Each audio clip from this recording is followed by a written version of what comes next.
나는 갈 길 모르니 라는 찬송가의 가사는요, 이 굉장히 심플하면서도 굉장히 직접적으로 써져 있습니다. 찬송가의 가사를 한 편의 글처럼 쓴다면 이렇습니다. 나는 갈 길을 모릅니다. 주여 인도하소서. 내가 무엇을 해야 할지 어찌해야 좋을지 아무것도 모릅니다. 그러니 나를 가르치소서. 아이같이 어린 나를 도와주시고 마음이 심히 슬프니 나를 위로하여 주시옵소서. 아멘. 이 꾸밈이 없는 노랫말 그 자체가 우리의 신앙 고백이 되어야 할 줄 믿습니다. 이 노랫말을요, 단 한 줄로 정리해 보아라 라고 했을 때 그 어떤 표현보다도 가장 적당한 표현, 제가 생각했을 때 가장 완벽한 표현이 오늘 본문 말씀이라고 생각합니다.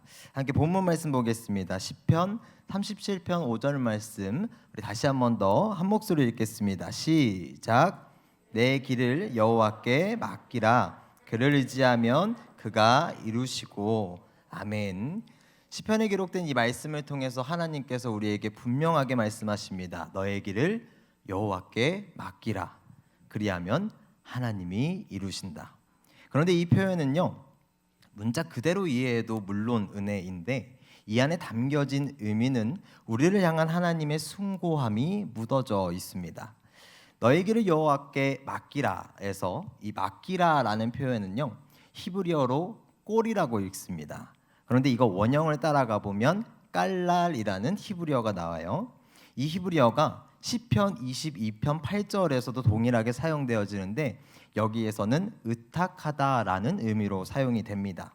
이 단어가 어디서 파생된 거냐 하고 찾아보면요, 어떤 사람이 지고 있는 무거운 짐을 내려놓으면요, 다른 사람이 그 짐을 대신해서 진다라는 말에서 파생된 표현이라는 거예요. 쉽게 이야기해서요, 우리가 우리의 길, 우리의 인생을 여호와께 맡긴다라는 건 그냥 두루뭉술하게 하나님 내 인생을 맡깁니다 라는 게 아니라는 거예요. 내가 인생에서 짊어야 하는 짐을, 내가 나의 짐을 더 이상 짊어질 수 없고 나 스스로가 너무 무거워서 견딜 수가 없다고 느낄 때 그 짐을 하나님께 위임하라는 겁니다. 예수께서도 동일하게 우리에게 말씀하십니다. 마태복음 11장 우리 28절 말씀 한 목소리 읽습니다. 시작. 수고하고 무거운 짐진 자들아 다 내게로 오라. 내가 너희를 시하리라. 아멘. 우리가 믿는 하나님이 이런 분이라는 거예요. 우리가 인생 가운데 짊어지는 무겁다고 여기는 그 모든 짐을 하나님께서 대신 짊어지겠다라고 말씀하고 계시다는 겁니다. 우리 하나님 멋있죠? 그런데 하나님께서 오늘의 말씀을 통해서 또 무엇라 말씀하시냐면요, 다시 한번 더 시편 37편 5절을 보면 내 길을 여호와께 맡기라. 그를 의지하면 그가 이루신다라는 겁니다. 하나님께서 이 말씀을 통해 말씀하시길 네가 나를 의지하면 내가 이루어 주겠다라고 말씀하십니다. 그저 우리의 짐을 짊어지시는 것뿐만 아니라 우리의 인생이라는 그 길을 이루어 주시겠다고 말씀하고 계시다는 겁니다. 여기에서 이루시고라는 단어의 원형은요, 히브리어 아사라고 읽습니다. 이 뜻이 완성하다라는 뜻인데, 그런데 성경 원문의 기록을 보면 이 단어가 아사라고 기록되어 있지 않고 야하세라는 히브리어로 기록되어 있어요. 이 히브리어는 미완료형으로 기록되어 있는 겁니다. 자, 이게 무슨 말이냐면요, 하나님께서 자신의 모든 짐을 맡기고 의지하는 자에게 그의 길, 그의 모든 인생을 책임지시고 완성시켜 주시는데, 그 하나님의 놀라운 역사가 그 순간 완료돼서 끝나는 게 아니라 계속해서 이어지게 할 것이라고 말씀하고 계시다는 겁니다. 자, 사람과 사람의 관계 안에서는요, 내 인생의 짐을 누군가 잠깐은 덜어줄 수 있습니다. 그 순간에 내 짐을 덜어주었네 라고 생각할 수는 있어요. 잠깐은 내 인생을 책임져 줄 수 있습니다. 그러나 영원할 수는 없다는 겁니다. 그러나 오늘 말씀 가운데 하나님께서 분명하게 말씀하시길 나의 길을 여호와께 맡길 때, 내 인생의 모든 짐을 하나님께 맡길 때, 내어드릴 때 내 모든 인생을 책임져 주시고 완성시켜 주신다고 말씀하고 계십니다. 하나님의 말씀을 담대히 믿음으로 내 인생이라는 길에 유일한 길라잡이 되시는 하나님만을 의지함으로 나아가는 저와 여러분들 되시기를 간절히 소망합니다. 바로 이러한 고백이 담겨져 있는 게 오늘 우리가 함께 불렀던 찬송가 375장 나는 갈 길 모르니라는 찬송가의 고백인 겁니다. 나는 갈 길을 알지 못합니다. 주여 나를 인도하소서. 아무것도 모르니 나를 가르치소서. 아이같이 어리니 나를 도와주소서. 마음이 심히 슬프니 나를 위로하소서. 나의 길을 여호와께 맡기니 여호와께서 나의 삶을 이루소서. 아멘. 그런데요, 이 찬송가의 고백이 우리 삶의 고백이 되는 걸 넘어서서 사실 우리는 여기서 한 단계 더 나아가야 합니다. 지금까지는 우리가 찬송가의 가사를 토대로요, 찬송가의 이야기를 보았습니다. 그렇다면 지금부터는요, 찬송가의 가사를 작사한 작사가들의 이야기를 통해서 이 찬송가 안에 담겨진 이야기, 이 찬송가 안에 녹여진 이야기, 이 찬송가가 우리에게 말하고자 하는 그 이야기가 무엇인지 함께 보도록 하겠습니다. 찬송가 나는 갈 길 모르니의 작사가 원래는 시였거든요. 그래서 작시자는요, 에드워드 호퍼라는 목사님입니다. 사진이 없어서 그림으로는 있더라고요. 자, 이 호퍼 목사님은요, 유혹한 근처에서 목회를 하시면서 선원과 어부들을 향한 나름의 특별한 마음이 있었다고 합니다. 호퍼 목사님이 목회하던 교회 이름이 심지어는 뭐였냐면 교회 이름이 바다와 육지교회라고 지었다고 합니다. 또 그가 지었던 많은 찬송들이요, 뱃사람들이 공감할 수 있는 소재와 언어로만 구성해서 작사했다고 해요. 사실 오늘의 찬송가인 나는 갈 길 모르니의 찬송도요, 이와 동일한 맥락에서 원래 가사가 지도와 나침반이 주님에게서 나왔으니 구주 예수여 나를 인도하소서라는 가사로 시작했다고 합니다. 이 찬송가의 가사는 처음에는 선원 잡지의 익명으로 실렸습니다. 또 같은 해 침례교 찬양가집에 실리고요, 1878년에는 영가집에 실리게 되면서 이 찬송가가 굉장히 유명해져요. 근데 여기서 비하인드 스토리가 있어요. 굉장히 유명해지면서 저희가 이렇게 예배 시간에 부르는 것처럼 많은 사람들이 나는 갈 길을 모르니 찬송을 부르는데 정작 누구에 의해서 어떻게 쓰였는지를 아무도 몰랐다는 겁니다. 어떻게 이 사실이, 이 찬송가를 호퍼 목사님이 썼다는 걸 언제 알게 되었느냐면 때는 1888년 4월 23일이었습니다. 호퍼 목사님은요, 여느 날과 마찬가지로 하나님의 이로하심과 보호하심을 시로 쓰고자 서재로 들어갑니다. 그러나 다음 날 아침에 호퍼 목사님은 천국이라는 찬송시를 쓰던 중에 임종한 채 교인들에게 발견돼요. 그가 그렇게 세상을 떠난 후 그의 서재에서는요, 굉장히 많은 찬송시 원고들이 나왔는데 바로 그때 교인들이 그동안 자신들이 즐겨 부르던 찬송들이 호퍼 목사님이 쓰셨다는 사실을 뒤늦게야 알게 된 겁니다. 바로 그 가운데 있었던 대표적인 곡이 나는 갈 길 모르니인 겁니다. 그런데 바다와 육지교회의 교인들은요, 대부분 선원과 어부들이었어요. 그들이 호퍼 목사님의 찬송시들을 보고 감동과 감사, 감격의 눈물을 흘릴 수밖에 없었다고 합니다. 그가 적은 가사 하나하나가 자신의 교인들, 선원과 어부들을 향한 마음이 담겨져 있었기 때문입니다. 호퍼 목사님은 그 누구보다 항해를 하기 위해서는 나침반과 지도에 의해서만 움직일 수 있다는 그들의 사정을 잘 알고 있었습니다. 그렇기에 항상 위험한 바다에서 하나님을 의지해 항해하는 그들을 위해서 찬양의 시를 써 내려왔던 겁니다. 우리는 나는 갈 길 모르는 일을 고백하면서 내 마음의 신앙을 고백합니다. 그러나 호포 목사님에게 있어서 이 나는 갈 길 모르니라는 찬송은 선원과 어부들, 자신의 교인들을 향한 진심 어린 마음이 담겨져 있는 찬송가였던 겁니다. 우리는 이 찬양을 통해 우리의 신앙을 고백합니다. 그러나 그에게 있어서 이 찬양은 그들을 향한 중보였던 것입니다. 그런데 여기서 놀라운 사실이 하나 있어요. 우리가 이 성경책에 있는 찬송가를 375장 나는 갈 길을 모르는 이를 성경책으로 쫙 펴보면요, 좌측 위에 작사가 이름이 적혀 있거든요. 근데 그쪽 이름에 에드워드 호퍼라고 적혀 있지 않습니다. 오히려 베이량 부인이라는 영어로 써져 있는 경우가 많은데 한글로 또박또박 배위량 부인이라고 적혀져 있습니다. 사실 나는 갈 길 모르니의 원곡 작사가는 호퍼 목사님이 맞습니다. 그런데 첫 소절인 Jesus Savior Follow Me, 구주 예수님 나를 인도하소서, 여기 부분만 같고요. 다른 부분은 다르게 표현을 해서 새로 작사를 한 겁니다. 저희 나라 버전으로. 그래서 작사가의 이름이 에드워드 호퍼가 아닌 베이량 부인이라고 적혀져 있는 겁니다. 자, 그렇다면 베이량 부인은 누구냐?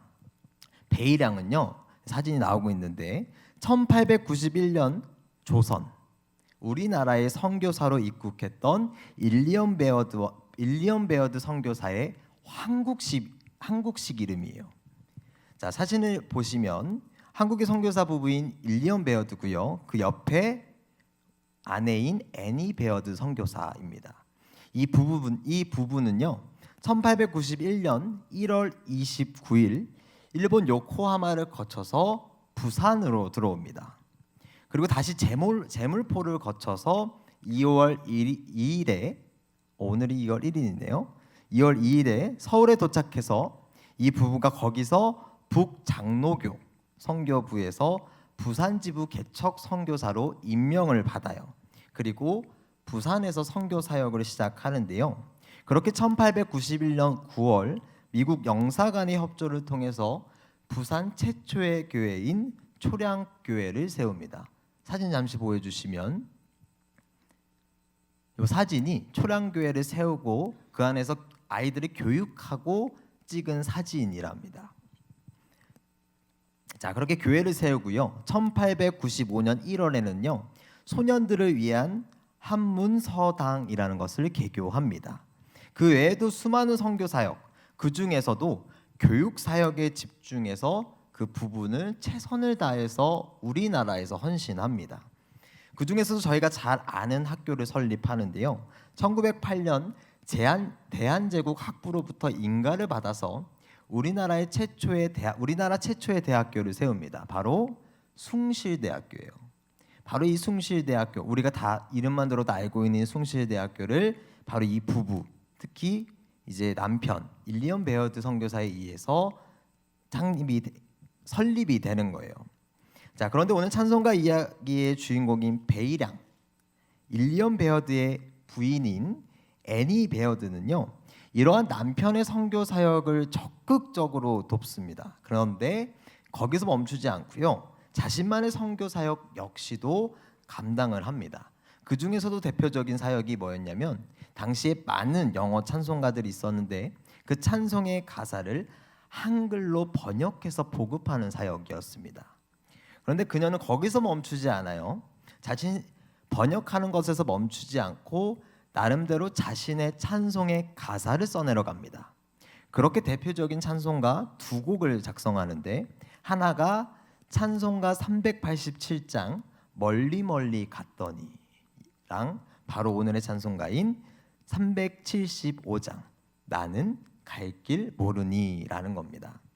자, 베이량 부인으로 더 잘 알려져 있는 이 애니 선교사가 이 찬송가들을 작사할 때 다른 것보다도 그냥 너무너무 힘들었대요.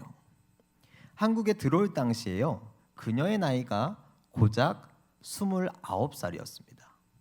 심지어 베어드 선교사님과 결혼을 하고 신혼여행을 가야 될 때 신혼여행을 조선으로 온 겁니다. 한국 선교를 위해서. 남들처럼 좋은 것만 하고 예쁜 것만 하고 싶었을 나이에 그녀는 척박했던 조선이라는 나라에 들어와서 선교사를 향한 핍박을 견뎌내야만 했던 것입니다. 그런데 정말 그녀를 힘들게 했던, 정말 가슴 아프게 했던 사건이 일어납니다. 1895년 남편과 함께 제4차 전도 여행을 떠나요. 한국 안에서. 근데 바로 그때요. 애니 선교사의 첫 딸이었던 로즈라고 하는 첫 딸을 뇌척수막염으로 잃고 말아요. 자, 그렇게 아이를 잃고 나흘이 지나서 애니 선교사가 어머니에게 한 통의 편지를 씁니다. 5월 13일 주일 로즈가 평소 잠자리에 들던 그 시간에 나의 곁을 떠났습니다. 어머니가 짜주신 조그만 흰옷을 입히고 새 신발을 신겼습니다. 사망을 넘어서 천국 소망을 갖지 못하면 어떻게 이 어려운 순간을 살아나갈 수 있을까요? 주신 이도 하나님이요 데려가신 이도 하나님이며 이제 아기의 영혼이 영화롭게 되어 주님과 함께 있으니 감사합니다 라고 편지를 적었대요. 참 아프죠. 근데 그 가운데서도 남편 베어드 선교사는 다시 선교 여행의 길을 떠났다고 합니다.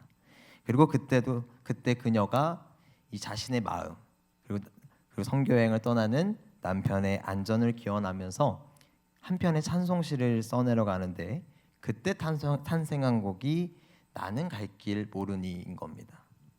나는 갈 길 모르니 주여 인도하소서 아무것도 모르니 나를 가르치소서 아이같이 어리니 나를 도와주소서 마음이 심히 슬프니 나를 위로하소서. 우리가 이 선교사의 상황과 환경을 몰랐다면 단순한 나의 신앙 고백이었을지 모르지만 이 선교사가 이 곡을 써내려갔을 때의 마음을 생각한다면 물론 이 찬양의 가사가 가벼운 가사는 아니지만 결단코 가볍게 우리가 쓸 수 있는 가사는 아니라는 거죠. 그럼에도 애니 선교사는요 자신의 아픔을 뒤로한 채 남편을 도와서 선교 사역을 멈추지 않습니다. 숭실학당과 숭실대학에서 아이들을 가르쳤을 뿐 아니라 평양 숭이 여학당을 세우기도 하고요. 조선을 배경으로 한 문학 작품을 저술하면서 그 안에 기독교의 가치관을 집어넣습니다. 당시 한국 사회는 유교 사상이 굉장히 지배적이었어요.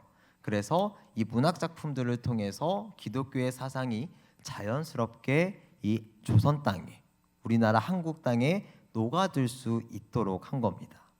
그녀가 겪었던 아픔보다도 그녀가 겪고 있는 아픔보다도 이 땅을 향한 그녀의 그 사랑이 더욱 컸기에 그 누구보다도 선교 사역에 힘썼던 겁니다. 자, 그러던 중에 1908년에 그녀에게 암이 발병합니다. 자, 그리고 미국으로 건너가 치료를 받아요. 그러나 사람들의 만류에도 불구하고요.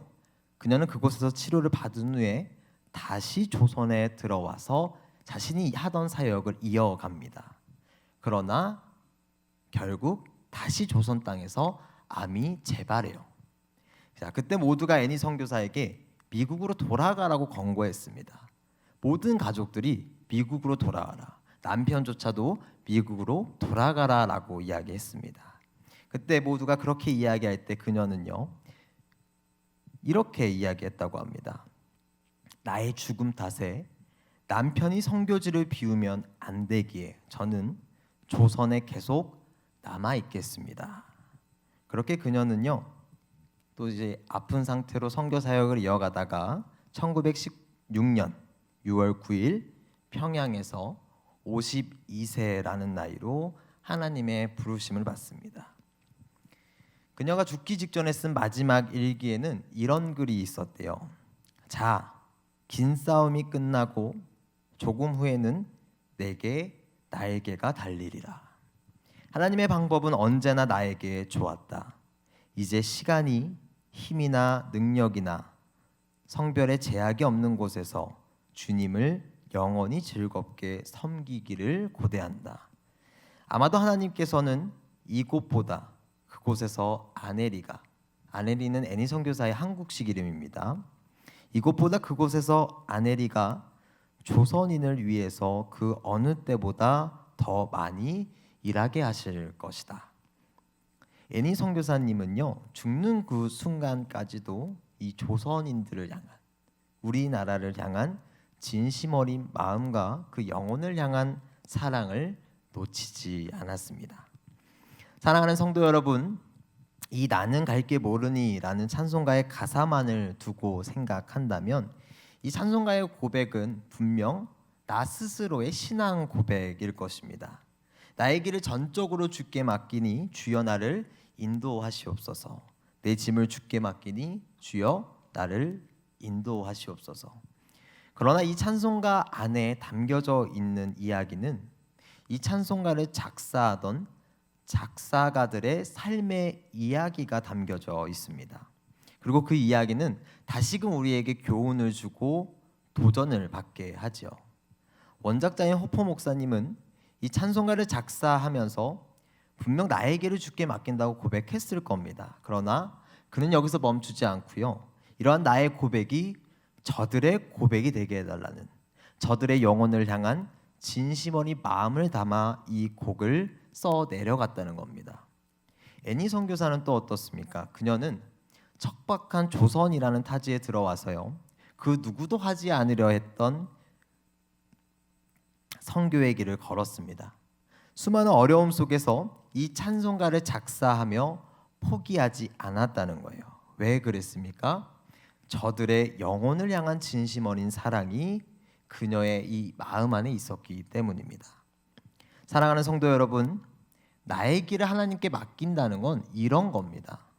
여호와께 의지하고 그가 이루시는 삶은 이런 거예요. 오늘 찬송가의 고백을 통해서 우리에게 전달하는 주요 메시지는요, 나의 길을 여호와께 맡기는 것에서 끝나는 게 아닙니다.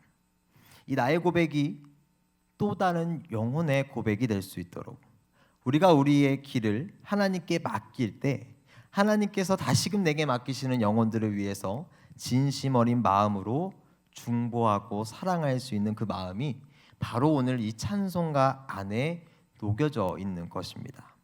사랑하는 성도 여러분, 말씀을 마치겠습니다. 지금 우리의 삶의 이치는 어디에 있습니까? 우리의 신앙의 고백이요, 내 삶에서만 멈추어 있지는 않습니까? 누군가는 그렇게 이야기할 수도 있어요. 나 하나 챙기기도, 내 가족들 챙기기도 벅찬데, 요즘 세상 살기 얼마나 힘든데 다른 영혼들까지 언제 돌아봅니까? 죄송한데 그건 하나님께서 주시는 마음이 아니에요. 내가 참으로 나의 길을 하나님께 맡겼으면요, 나의 삶이 온전히 하나님께서 이루시는 삶이라면 그 삶 가운데는 오늘 이야기의 작사가들, 그들의 이야기처럼 다른 영혼을 돌아볼 수밖에, 그들을 사랑할 수밖에 없습니다. 하나님이 이루시고 완전하게 하시는 인생은 혼자 사는 인생이 아니라 함께 사는 하나님의 나라이기 때문입니다. 오늘 이 자리에서 함께 나와 예배드리는 저와 여러분들이 다시금 돌아보기 원합니다. 과연 내가 나의 삶을 온전히 주님께 맡기었는가? 과연 나의 신앙 고백이 하나님께서 맡기시는 나의 영혼들을 향하고 있었는가? 내 신앙의 자리는 지금 어디에 있는지 되돌아볼 수 있는 저와 여러분들이 되시기를 간절히 소망합니다. 기도하겠습니다. 나의 길을 인도하시는 하나님, 오늘도 우리를 이 예배의 자리로 인도하여 주시니 감사합니다. 한없이 부족한 우리를 주께서 말씀의 자리 가운데 부르셨습니다. 말씀을 들음에서 멈추지 아니하고 주께서 주시는 이 말씀이 내 삶이 되어질 수 있도록 성령 하나님 인도하시고 채워 주시옵소서. 주여, 오늘 찬송가의 고백과 같이 나는 갈 길 모르니 주여 인도하시고, 무엇을 해야 좋을지 아무것도 모르니 나를 가르치시고, 아이같이 어린 우리를 도우시고 슬픈 마음 가운데 위로하여 주시옵소서. 나의 삶을 온전히 주께 위탁합니다. 내 모든 짐을 대신 짊어지기 원하시는 하나님, 나의 삶을 주께서 이루어 주시옵소서. 더 나아가 우리의 고백이 내 삶의 자리에서 멈추지 않게 하여 주시옵소서. 나의 삶을 넘어 다른 영혼의 삶까지도 중보할 수 있는 마음 허락하시고, 하나님께서 맡기신 영혼을 그저 아무 조건 없이 사랑할 수 있는 우리가 되게 하여 주시옵소서. 하나님이 세우신 하나님 나라에 나 홀로가 아닌 수많은 영혼과 함께하기 원합니다. 주께서 이 땅에 우리를 부르셨사오니 이 땅 가운데 하나님의 나라를 세워가는 우리 모두가 되게 하여 주시옵소서. 우리 삶의 길잡이 되시는 예수 그리스도의 이름으로 기도했습니다. 아멘.